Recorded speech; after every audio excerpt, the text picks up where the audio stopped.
Do not touch the glass. Do not approach the glass. You I can't. think this film is as strong as it was the day we made it. Cannibal the cannibal. This has become a classic contemporary horror film. What does he do, this man you seek? And there are some really classic horror film devices.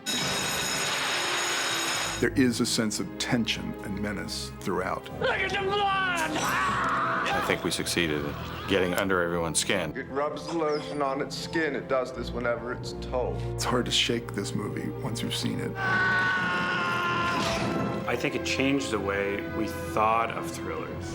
I'll help you catch him, Clary. They raised the kind of genre filmmaking onto a higher level. Dr. Lecter. You know, I played the part with as much relish as I could. It was a lot of fun. What did you see, Clary? Lamb.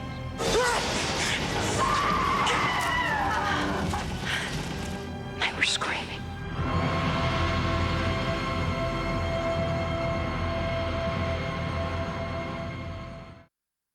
There was a lot of anxiety loose, I think, around 1990 in the culture.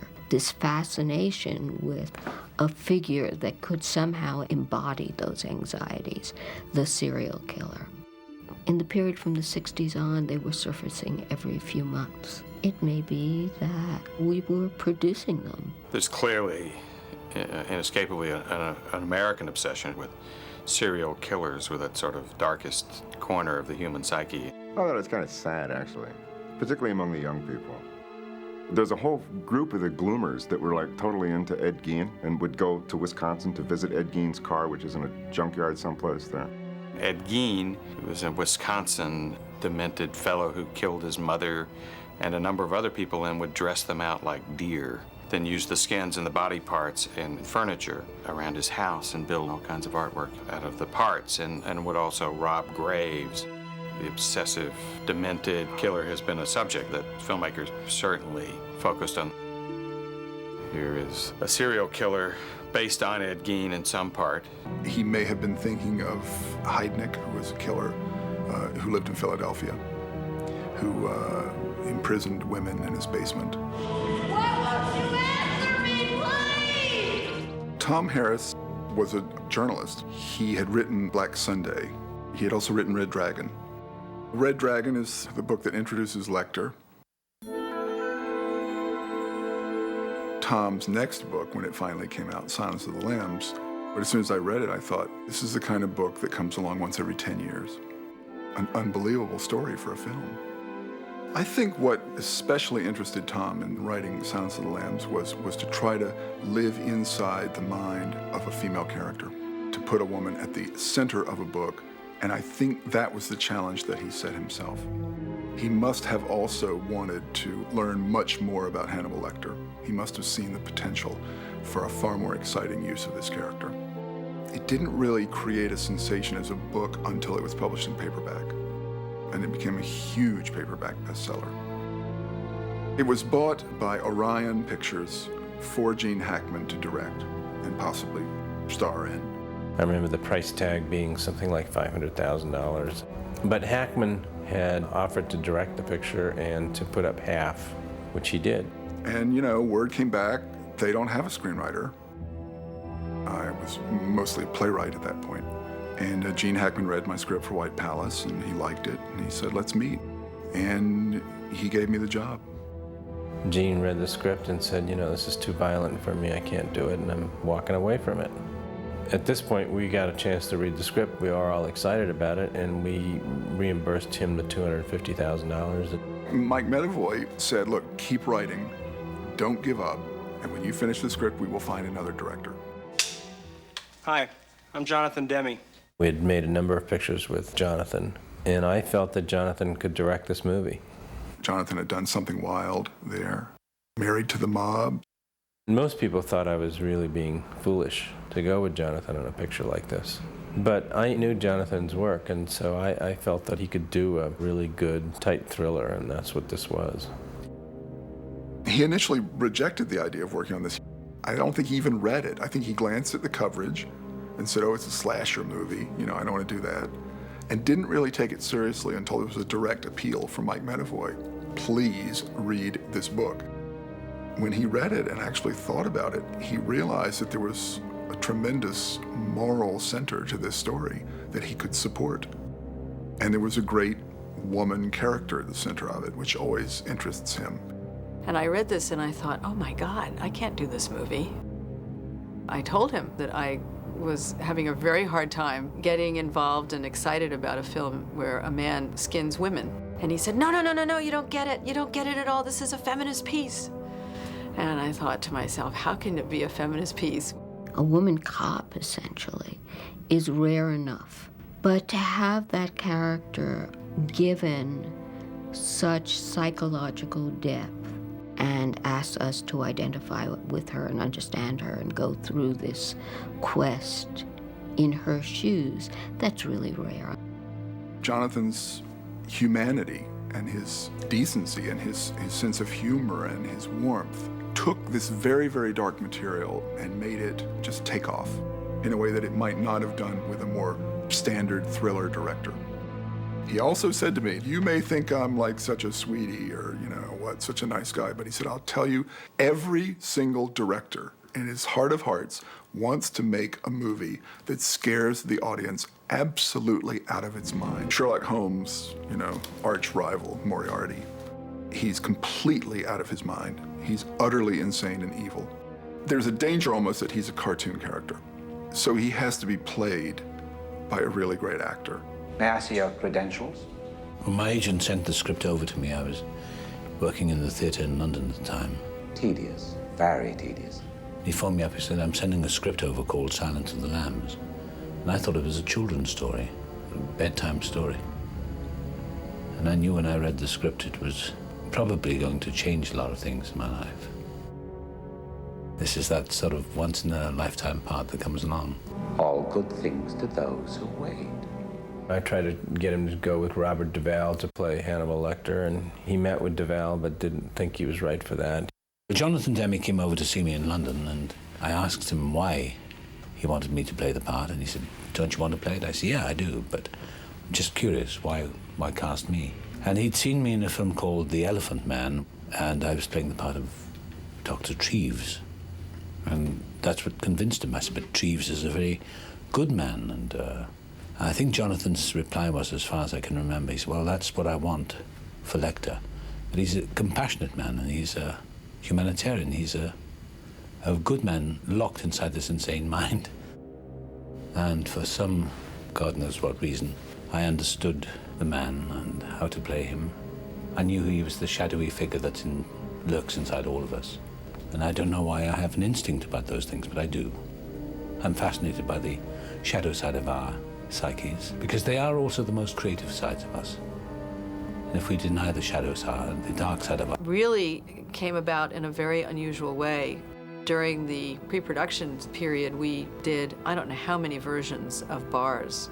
Should they be this wide, this wide, this wide, you know, and we did a million variations on that theme. Jonathan was very unhappy with all of this because he felt that if he wanted to really see the faces, then he would always have this in front of them, and so that, you know, the audience would go crazy. And then I just remembered one day how a lot of the liquor stores oftentimes were completely enclosed in plexiglass. And so I suggested that we do that instead, and that everybody was thrilled with that notion. There was only one person who was not thrilled with that notion, Chris Newman, who's our sound man. He said, wait a second, you know. What are you talking like this? I said, well, let's just put some holes in, you know, like they do, and, you know, then that'll be that. Anthony used them.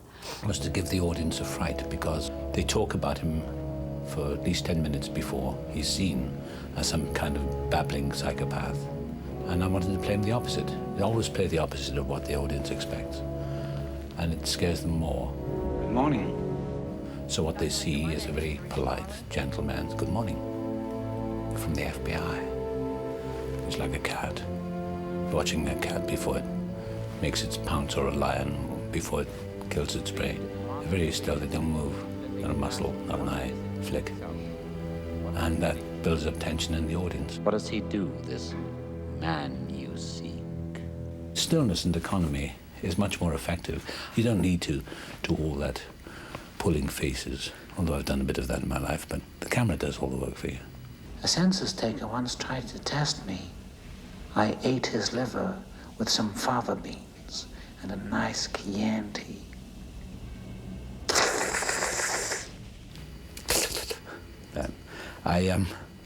I put that in at the end, just for a joke. I thought they'd cut it out, and Demi said, "God, you're so sick." I said, "Is it over the top?" He said, "Yeah, but I love it." So he kept it in. We were on set, and Hopkins was sitting in a high director's chair. He had his white T-shirt on covered with blood, and there's blood all over his mouth. And he's sitting there, and he's reading Eudora Welty, spouting to people as he walked by. He was going, "I'm mad, you know, I'm mad." She really nailed it. She had to carry the entire movie on her shoulders. You call this easy, sir? In some ways, it's a more thankless part. It's not a showy part like Lecter.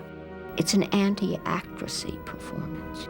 And she really doesn't have any of those big acting moments that you expect in a film. Jodie said to me one time, "This isn't the kind of part that you win Academy Awards for." Jonathan pushed her to a real level of complexity in the part. Jodie's performance comes so much out of who she is. You know what you look like to me with your good bag and your cheap shoes? You look like a rube. When I needle her, and I attack and dissect her and take her to pieces, and she has a reaction which is, I don't know how she did it. I've tried to imitate it, I can't do it. She decides she's going to hold on to her emotions, hold on to her strength and her strength, but at the same time she wants to break down and cry. And she tries to bluff it out with him, and she can't because her face gives away. I don't know, it's a remarkable performance. I can't even describe it, so watch the movie. You see a lot, Doctor? Now, there are 3, 4, I guess, scenes between the two of them that are all basically two people sitting and talking. But Jonathan understood, and those actors understood, that those scenes were the heart of this movie. The shooting of the prison sequences took a very long time. We'd come to work every day and we'd think, how are we going to cover it today? You know, we've done this and this, you know, we're going to do this. How are we going to continue to make it interesting? Two people through a glass talking. Jonathan Demme and his cinematographer, Tak Fujimoto, found ways to make those scenes different. Quid pro quo, Doctor. Tak Fujimoto was so brilliant and so calm. I think there was a synergy. I was watching, in particular, the way that Jonathan and Tak worked together. I couldn't figure out what was going on. John would say something and Tak would go, but there was very little dialogue. I kept watching dailies and thinking, he's using too many close-ups. They're all close-ups. But what that does is when you watch the movie, you want to back away from it. Then something woke you, didn't it? Was it a dream? So they're in very tight on your face, full face. There's no problem with that, except the focus pullers have to be whispering all the time and readjusting, so you have to be very, very still. I was so scared to look inside, but I had to. Jodie Foster was marvelous at that. I tend to be a bit impatient. In Lambs, you see both kinds of close-ups in the same scene, where people are looking right at you or people are looking offset. Did you do all these drawings, Doctor?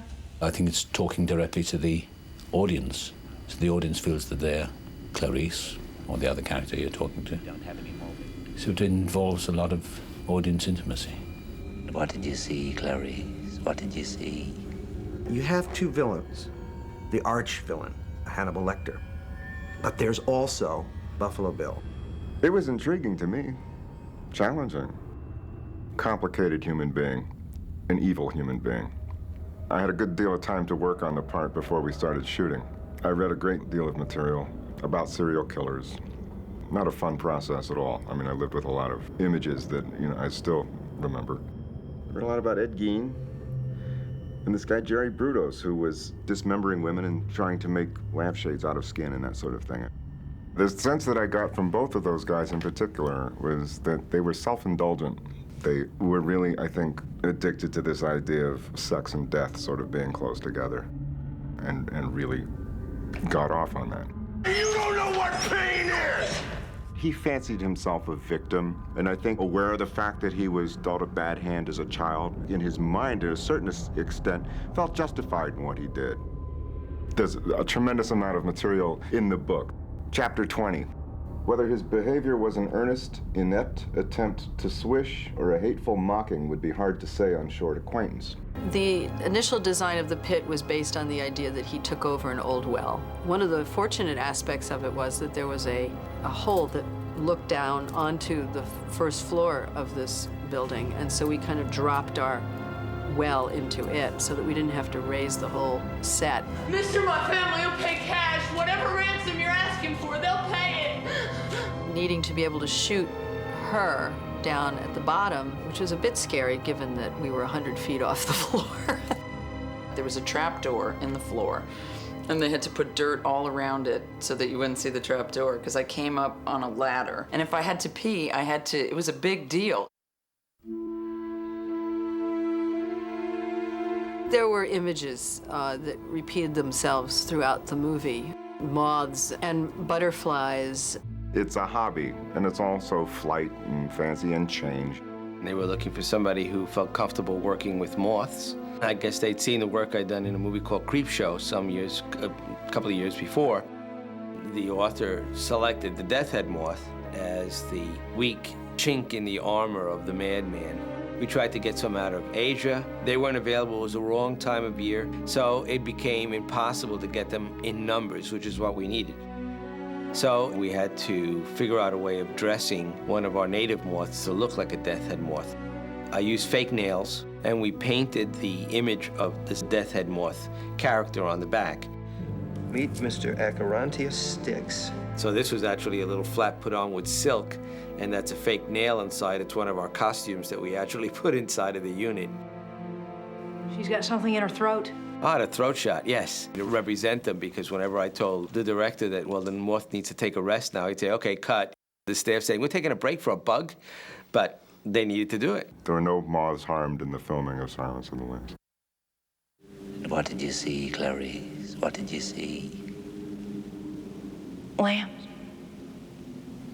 They were screaming. A large part of the story lived in darkness.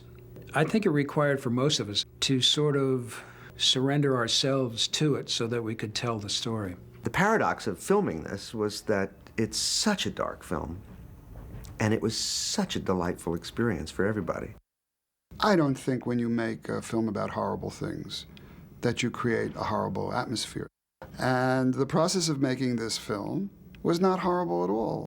You don't always get to have such fun on something so awful. He kept the set very light-hearted. You go to work with that feeling that you're going to have a good time. Don't take anything too seriously. Everybody was having fun. It was almost like a party that was gonna maybe go out of control, but people would keep themselves in check because they wanted to do their best for Jonathan. The success of the film is such a product of collaboration. Every member of the crew, whoever they were, felt that they were equal and all the best people for the job. He would open the door to everybody, and his attitude with this picture was, what do you got to bring to the party? He was really open-minded. It's what you hope for on almost all films, to be able to express yourself, have a great collaboration, and make something better than you ever dreamed of. It's a movie, and it's not brain surgery, none of it is. He's very good about trusting actors. 2 takes, that's about it, or 3 if you want. He knows what he gets, and that's the mark, I think, of a good director. He'd give basic direction on the shot. We'd roll, he'd call, action, and then he'd step into the shot and whisper an adjustment in your ear, and step out and say action again.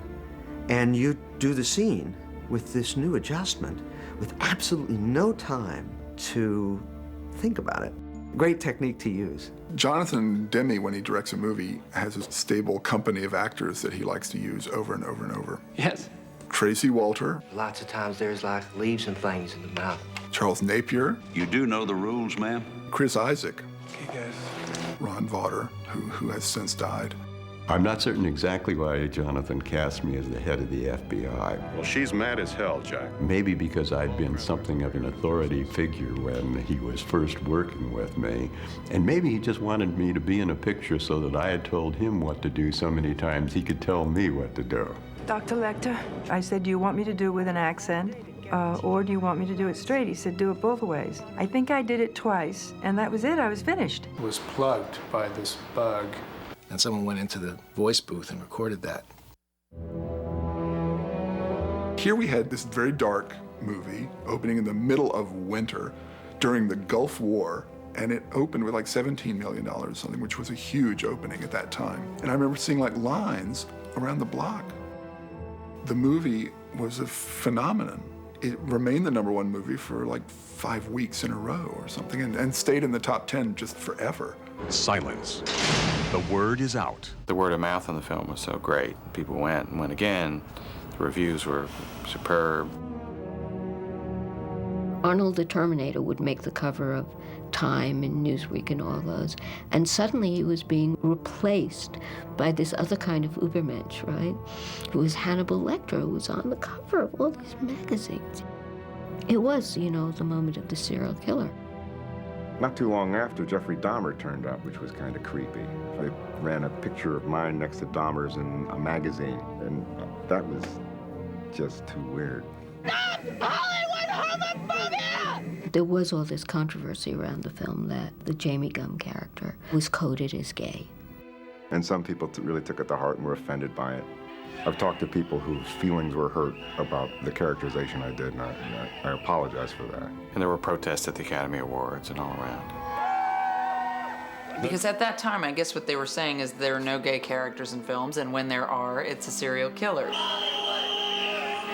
The gay community, what they thought about James Gumb is probably very different from what we think. Cross-dressing is sort of like seen as something taboo and that people do at home and are supposed to be hidden in some dark basement, as he did. 7 demonstrators were arrested. It's odd because I'm very sensitive to those issues, as is Jonathan and everybody else connected with the film. And to be very honest, we were never aware of it when we were filming. And when it came out afterwards, it was a sort of shock. At the New York Film Critics Awards, this guy came through with leaflets about treatment of homosexuals. And we looked at this thing, and Kenny said, oh, this is going to really upset Jonathan. Then Jonathan was introduced, and he said, I don't know if any of you were aware of these leaflets that were passed out. He said, I think that was extremely gracefully done. And I think we should all read these and pay very close attention to the message, because Hollywood has been guilty. And you notice his next film was Philadelphia. The Silence of the Lambs, rated R, starts Thursday, February 14th at theaters everywhere. No movie had ever opened in February and gone on to win any Oscars. It was going to be a full year before its Oscar chances. We were totally taken aback that we got the number of Academy Award nominations that we did. We had 7 nominations. We were the only movie nominated in all 5 of the so-called major categories. And I was the first one from the movie to win. And I stayed and watched, Tony win, and watched it from the wings when he came up and got the standing ovation. And the screaming and the yelling and everything that was going on, and everybody hugging and kissing when Tony won, it was quite remarkable. I really didn't want to be there. I didn't want to go at all. I just hoped that the traffic would be so piled up that I couldn't get there in time and I could sit in a restaurant and watch the whole ceremony. I just didn't want to be there. I don't like those things at all. I really don't enjoy being at those awards things. And when Billy Crystal came on at the beginning wearing that mask, I thought they were just being nice and think, oh, well. I didn't know what to expect. So when Kathy Bates called my name out, and I didn't know what to say. And I mean that. I really didn't expect that. Ted won, Anthony won, Jody won, and Jonathan won. We thought, oh my Lord, this is it. It was an incredible group feeling. It would not have meant anything like the same thing if it had just been an individual triumph. Everyone took the bows, but they knew it was Jonathan. It's completely changed my career. From that point on, I played unsympathetic characters. But finally, it's all movies. It's all an illusion anyway. I'm just pleased to be part of it. Are they seeing you?